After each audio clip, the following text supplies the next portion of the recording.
ಇನ್ನು ಕೆಆರ್ ಪುರಂ ತ್ರಿವಳಿ ಕೊಲೆ ಪ್ರಕರಣಕ್ಕೆ ಮೇಜರ್ ಟ್ವಿಸ್ಟ್ ಸಿಗ್ತಾ ಇದೆ. ಪ್ರಮುಖ ಆರೋಪಿ ಶ್ವೇತಾ ಅಪ್ರೂವರ್ ಆಗೋದಕ್ಕೆ ಅರ್ಜಿ. ಗೆಳೆಯ ಕೆನೆತ್ ವಿರುದ್ಧವೇ ಸಾಕ್ಷಿ ಹೇಳೋದಕ್ಕೆ ಸಿದ್ಧರಾಗಿದ್ದಾರೆ ಶ್ವೇತಾ.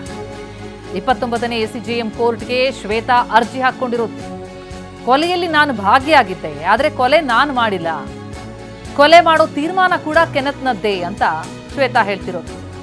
ಕೊಲೆ ನಡೆದಾಗ ನಾನು ಸ್ಥಳದಲ್ಲಿದ್ದೆ, ಆದರೆ ನಾನು ಚಾಕುವಿನಿಂದ ಚುಚ್ಚಿಲ್ಲ, ಕೆನೆತ್ತೇ ಕೊಲೆ ಮಾಡಿದಾನೆ, ಆಗ ನಾನು ಅಲ್ಲಿದ್ದೆ ಅನ್ನೋದು ಶ್ವೇತಾ ಹೇಳಿಕೆ.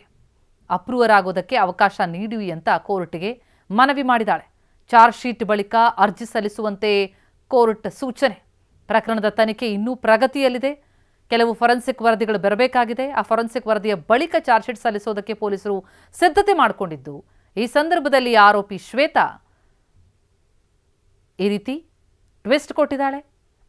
ಕೊಲೆ ಮಾಡೋ ತೀರ್ಮಾನ ಮಾತ್ರ ಕೆನೆತ್ನದ್ದು, ಆತನೇ ಕೊಂದಿದ್ದು, ನಾನು ಸ್ಥಳದಲ್ಲಿ ಮಾತ್ರ ಇದ್ದೆ, ಚಾಕುವಿನಿಂದ ನಾನು ಚುಚ್ಚಿಲ್ಲ ಅಂತ ತನ್ನ ಗೆಳೆಯ ಕೆನೆತ್ ವಿರುದ್ಧ ಸಾಕ್ಷಿ ಹೇಳೋದಕ್ಕೆ ಸಿದ್ಧಳಾಗಿದ್ದಾಳೆ ಶ್ವೇತಾ.